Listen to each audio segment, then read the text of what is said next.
समाजवादी पक्षाच्या उमेदवारांची आमदार अबू आझमी यांच्याशी मुंबईत भेट. मुकुंदनगर प्रभाग 4 मध्ये राजकीय हालचालींना मोठा वेग. अहिल्यानगर महानगरपालिका निवडणुकीच्या पार्श्वभूमीवर समाजवादी पक्षाच्या हालचाली अधिक तीव्र होताना दिसत आहेत.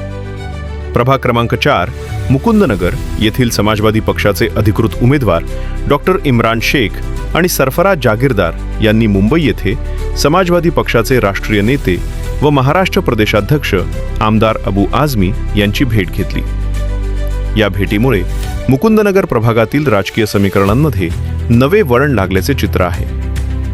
या भेटीदरम्यान आगामी महानगरपालिका निवडणुकीतील प्रचाराची दिशा, स्थानिक पातळीवरील मूलभूत समस्या, नागरी सुविधा, युवक व अल्पसंख्याक समाजाचे प्रश्न तसेच पक्ष संघटना अधिक बळकट करण्याबाबत सखोल चर्चा झाली.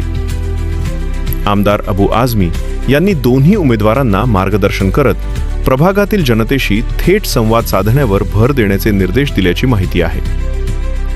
या भेटीनंतर समाजवादी पक्ष प्रभाग क्रमांक 4 मध्ये अधिक आक्रमक प्रचार मोहीम राबवणार असून पक्षाच्या वरिष्ठ नेत्यांच्या उपस्थितीत मोठ्या जाहीर सभा, कॉर्नर मीटिंग्स व जनसंवाद कार्यक्रमांचे आयोजन होण्याची दाट शक्यता वर्तवली जात आहे. विशेषतः मुकुंदनगर परिसरात मोठ्या प्रमाणात शक्ती प्रदर्शन करण्याची तयारी सुरू असल्याची चर्चा राजकीय वर्तुळात रंगू लागली आहे. दरम्यान समाजवादी पक्षाच्या या वाढत्या हालचालींमुळे प्रभाग क्रमांक 4 मधील राजकीय वातावरण चांगलेच तापले असून इतर पक्षांमध्येही हालचालींना वेग आला आहे.